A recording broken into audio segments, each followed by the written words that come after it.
Hey guys, how's it going? Today we're going to be taking a look at the new QiYi magnetic Pyraminx, or X-Man Design Bell Pyraminx, or whatever you want to call it. So to start off with some basic details, the X-Man Bell Pyraminx is a $14.50 puzzle on the cubicle.us, although it's currently only available for pre-order. The size is the same as the other QiYi Pyraminx, so that's slightly smaller than average. Here I have the QiYi magnetic Pyraminx, which of course I'll be comparing it to, and you can see there's a pretty significant size difference, one that you can definitely feel. Although I should say the QiYi is actually bigger than average. The turning this puzzle is very, very distinct from QiYi's version of the magnetic Pyraminx. It's ultra smooth with hardly even any clicks when you actually land on the magnet. Although the side stops with a lot of force, as you can see right here, there's not really a click feeling to it, it just stops. The QiYi magnetic is sort of the opposite, where it doesn't stop very hard, but there is a very loud clicking noise.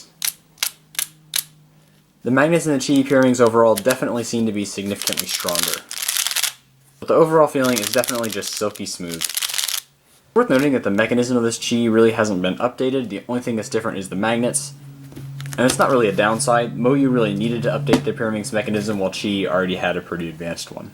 Let's go ahead and take a look at the corner cutting. Starting with the normal corner cutting, I have this puzzle pretty tight. It's cutting right about there.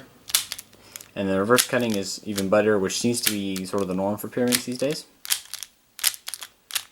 The problem is, you do get this lockup even on, these aren't super loose tensions, and they definitely feel pretty tight because the springs are pretty strong.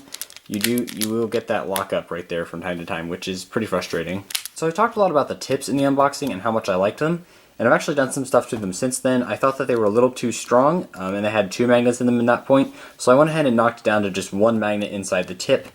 And it works okay, but actually the magnet in the tip is too strong, and it's not really much of an improvement over the QiYi tips. The problem is when I start a turn, unless I push it pretty hard and get it all the way through, it'll sort of zip back to where it started like that. So I get a lot of +2s that way, where I sort of go like this. This is a finger trick I use a lot, and I don't get it all the way, and it just sort of goes like that. It's hard to make it happen without actually doing a solve, but it's a problem that I definitely encounter. I sort of have the same problem with the body, actually. It's not the same idea where it actually goes back, it's just that when I try to corner cut, it prefers to go back that way instead of actually continuing on like that. It's a combination of the reverse cutting being better than the forward corner cutting, and the fact that the magnets want to hold it back into its place. So I tend to sort of, when I'm trying to do that, I'll instead do that. I feel that a lot in my last layers. One thing that a lot of people will like about this Pyraminx over the QiYi, however, is that it's actually really stable. It can flex a lot like I showed with this lockup, but the tight springs and the magnets help it to keep its shape very well. It just doesn't feel nearly as floppy as the QiYi does. The big question is, should you buy the QiYi or should you buy the QiYi? I'm going to tell you now that for me, it's definitely the QiYi, no question. But I think for a lot of people, it will be the QiYi. Here's why. When I solve Pyraminx, I use almost all wrist turns like this. I don't use much flicking. The QiYi magnetic Pyraminx is pretty bad for flicking. The floppiness makes its pieces sort of want to move on their own instead of pulling a whole layer with it when you're just turning with 1 finger. The QiYi doesn't have this problem. Its improved stability really helps this flicking technique to work quite well. I think this Pyraminx could be good for a lot of solvers, but it's definitely not for me. Honestly, I kind of like it, but I just don't get good times on it at all. If you're interested in this puzzle, if you want a more stable magnetic Pyraminx, if you like to turn with just 1 finger like this, go ahead and check it out, link in the description.